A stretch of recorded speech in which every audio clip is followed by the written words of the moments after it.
Здравствуйте, на телеканале «Новый век» программа «Вызов 112», в студии Матвей Опросин. И сегодня мы покажем, как на перекрестке улиц Максимова и Дементьева столкнулись «Форд» и «Лада».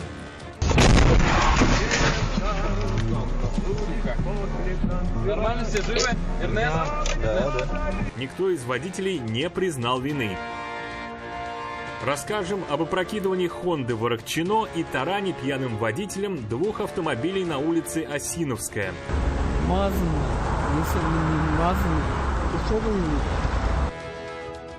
А также слушание дела о гибели 4 человек в канализационном колодце в Нижнекамском районе. Последовало от отравления смесью газов, содержащих метан. Все это в ближайшие 10 минут.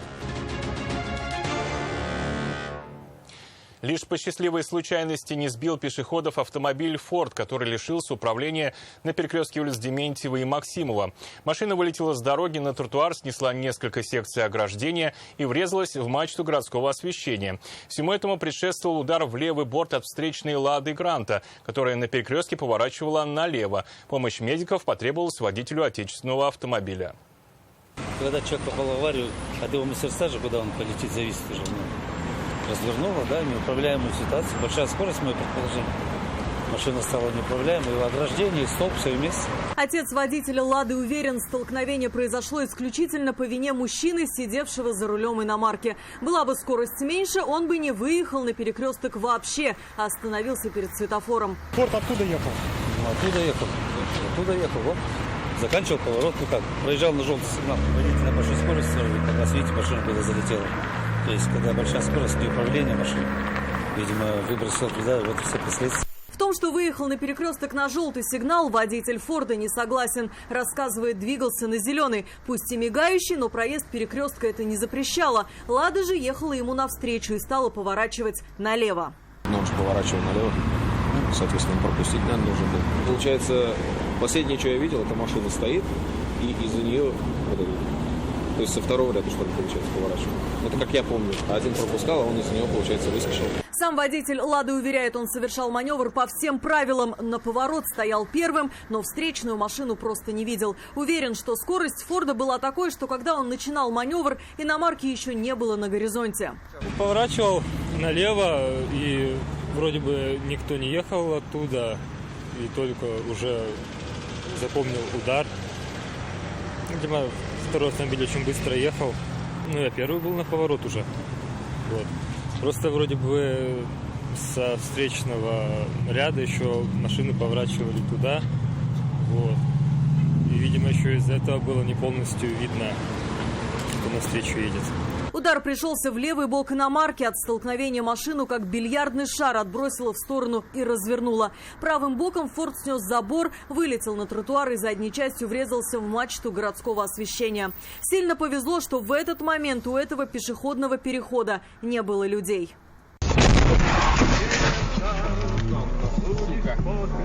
Нормально все живы? Эрнест? Да. Водитель «Форда» не пострадал. Травмы получил молодой человек, управлявший «Ладой». Сначала считал, что травмы несущественные, но потом решил вызвать скорую помощь.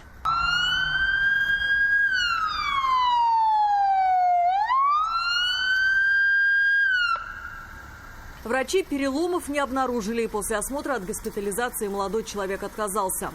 Ушиб поясницы, видимо, и лба об руль. В больницу решил не ехать, так как все-таки сотрудников ГИБДД, думаю, дождемся. А так рекомендовали потом в травматологию проехать в 12-ю больницу.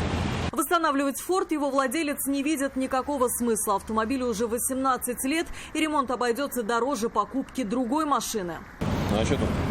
Нет, бочины нет. Владельцы «Лады» надеются на выплаты страховой компании по полису ОСАГО. Автомобилю всего год, но полной страховки нет. Определять, по чьей вине произошло столкновение, будут автоинспекторы. Алия Хайрудинова, Дарья Кореева, «Вызов 112».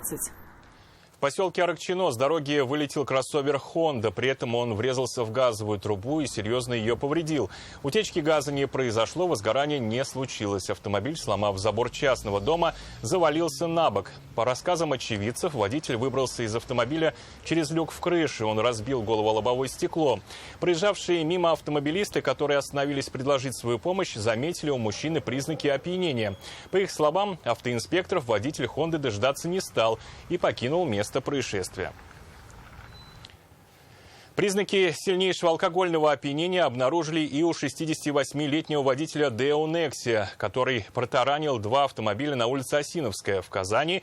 Как рассказали очевидцы, мужчина при повороте Залесной по касательной задел Ладу Гранта, а затем скрылся с места происшествия. Впрочем, далеко уехать у него не получилось. Буквально через несколько десятков метров он врезался в стоящую на светофоре Kia. Удар был таким, что у кроссовера вырвало колесо.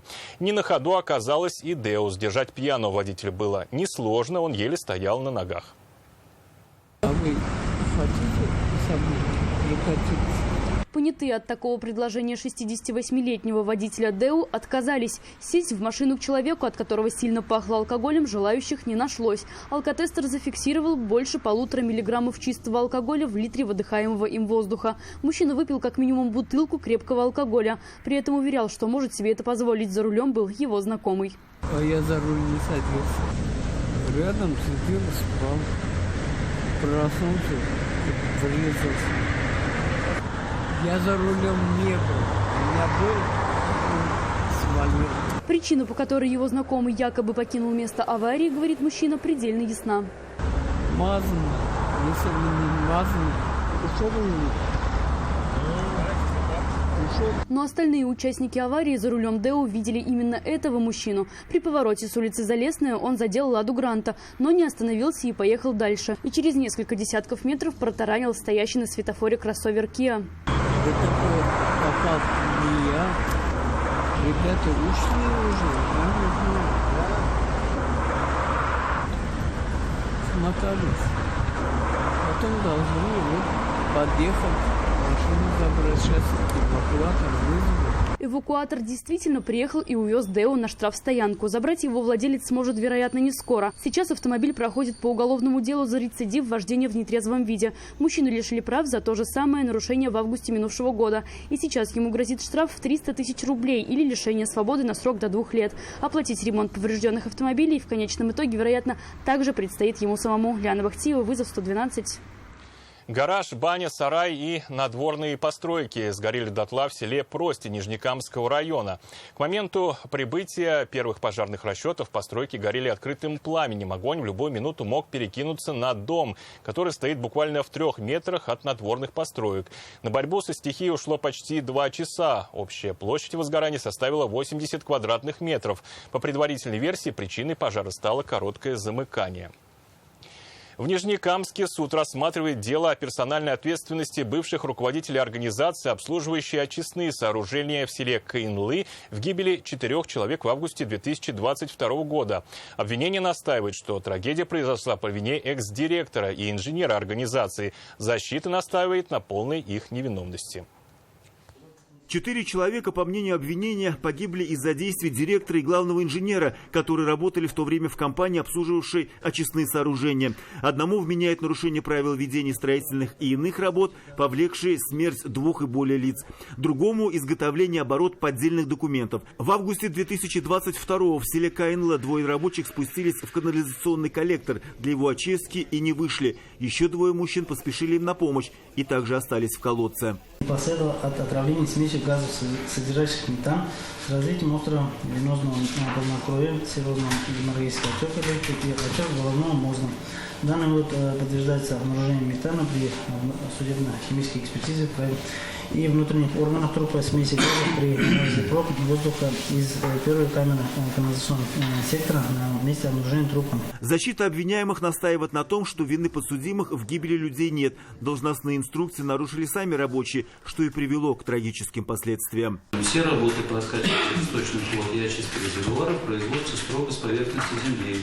Спуск резервуара и камеры категорически запрещен. В результате нарушений получил острое ингаляционное отравление. Ранее уже были рассмотрены несколько гражданских исков от родственников погибших с требованием возместить им моральный ущерб. Суд удовлетворил их частично, поручив компании выплатить каждому близкому родственнику по 700 тысяч рублей, тем самым признав ответственность организации в произошедшей трагедии. Радик Фархулин, Алмаз Кашаев и Максим Липин. Вызов 112. И это все, о чем сегодня мы успели вам рассказать. В студии был Матвей Опросин. До встречи. Не бросайте вызов судьбе. Вдруг она его примет.